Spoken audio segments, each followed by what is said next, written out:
Radio Dwarka परिवार के सभी सदस्यों को मेरा नमस्कार। रेडियो द्वारका अब से 9 साल पहले अगस्त 2012 में शुरू हुआ था और इसको शुरू करने के पीछे जो हमारा मुख्य उद्देश्य था वो ये था कि समाज में अवेयरनेस दी जाए, इंफॉर्मेशन दी जाए और लोगों को मोटिवेट किया जाए। इस मकसद को पूरा करने के लिए हमने अलग अलग समय पर अलग अलग तरह के कार्यक्रम शुरू किए, जिसमें कि कम्युनिटी का पार्टिसिपेशन मुख्य उद्देश्य था। और इसमें एक खास बात जो थी वो ये थी कि जो इन कार्यक्रमों के एंकर्स थे वो सभी वो लोग थे जो कम्युनिटी से थे और इनमें से किसी को भी पहले इस तरह के शो करने का एक्सपीरियंस नहीं था।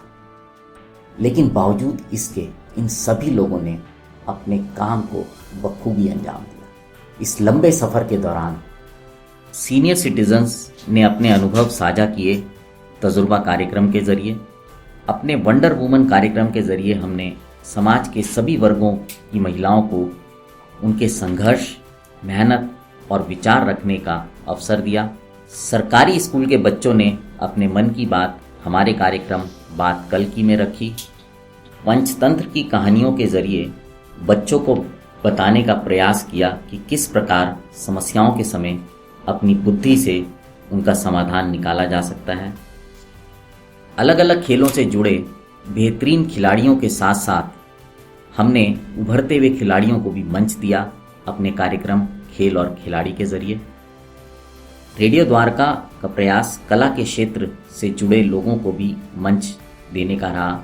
हमने अपने कार्यक्रम अभिव्यक्ति में लेखन से जुड़े लेखकों को उनकी अभिव्यक्ति रेडियो द्वारका के माध्यम से श्रोताओं तक पहुंचाने का प्रयास किया, चाहे वो बॉलीवुड के एक्टर हों या फिर भोजपुरी सिनेमा के सितारे। रेडियो द्वारका उन सभी के लिए एक मंच बना रहा। गीता किस तरह से हमें जीवन जीना सिखाती है, इस बात को हम अपने कार्यक्रम गीता वीकली के जरिए लोगों तक पहुंचा रहे हैं।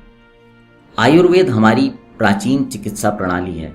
इसकी जानकारी हमने अपने कार्यक्रम आयुर्वेद और आप के जरिए अपने दर्शकों तक पहुंचाने का प्रयास किया। शास्त्रों में जो मंत्र हैं और वो किस तरह से जीवन में प्रभाव डाल सकते हैं, ये जानकारी दी गई कार्यक्रम जीवन बदलते हैं मंत्र में। प्राउड प्रोफेशनल कार्यक्रम के जरिए हमने आप लोगों को उन लोगों से मिलाया जिन्होंने अपनी लगन और मेहनत से अपने प्रोफेशन में कामयाबी हासिल की। अलग अलग हॉस्पिटल्स के आला डॉक्टरों के जरिए हम अपने सुनने वालों को हेल्थ से जुड़ी जानकारी पहुंचा रहे हैं। कार्यक्रम MSME स्टार के जरिए कामयाब छोटे व्यवसायियों को आपसे मिला रहे हैं। खास मुलाकात में आपको ऐसी शख्सियतों से मिलवाया जिन्होंने अपने दम पर अपने कार्य क्षेत्र में नाम कमाया है। शिक्षा के क्षेत्र में काम कर रहे लोगों को आपसे मिला रहे हैं अपने कार्यक्रम इंस्पिरेशनल एजुकेशनिस्ट में। UPSC सक्सेस स्टोरीज के जरिए हम आप लोगों को उन लोगों से मिला रहे हैं जो कि सिविल सर्विसेज में हैं। और इस कार्यक्रम का जो मुख्य मकसद है वो ये है कि जो भी बच्चे किसी भी क्षेत्र में मेहनत कर रहे हैं, पढ़ाई कर रहे हैं, एग्ज़ाम क्लियर करने की कोशिश कर रहे हैं, उनको इनके एक्सपीरियंस से लाभ मिल सके। जितनी हेल्थ इम्पॉर्टेंट है उतनी ही फाइनेंशियल हेल्थ भी इम्पॉर्टेंट है। इसीलिए हमने फाइनेंशियल अवेयरनेस फैलाने के लिए अपना कार्यक्रम पैसे की पाठशाला शुरू किया और साथ ही साथ हम अलग अलग सरकारी और गैर सरकारी संस्थाओं के साथ भी फाइनेंशियल लिटरेसी को जन जन तक पहुंचाने का प्रयास कर रहे हैं।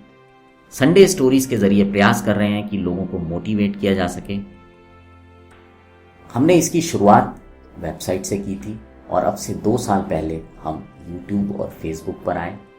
समय के साथ साथ रेडियो द्वारका का परिवार भी बड़ा होता जा रहा है। मैं यहाँ पर विशेष तौर पर अपने सुनने वालों को और उन सभी लोगों को धन्यवाद देना चाहता हूँ जिन लोगों ने किसी न किसी समय रेडियो द्वारका में अपनी सेवाएं दी। और मैं आप सभी को आश्वस्त करना चाहता हूँ कि आने वाले समय में भी हमारा ये प्रयास रहेगा कि हम अपने कार्यक्रमों के जरिए आपको अवेयर करते रहें, इन्फॉर्मेशन देते रहें और मोटिवेट करते रहें। आप सभी लोग रेडियो द्वारका के साथ बने रहें, जागते रहें और जगाते रहें।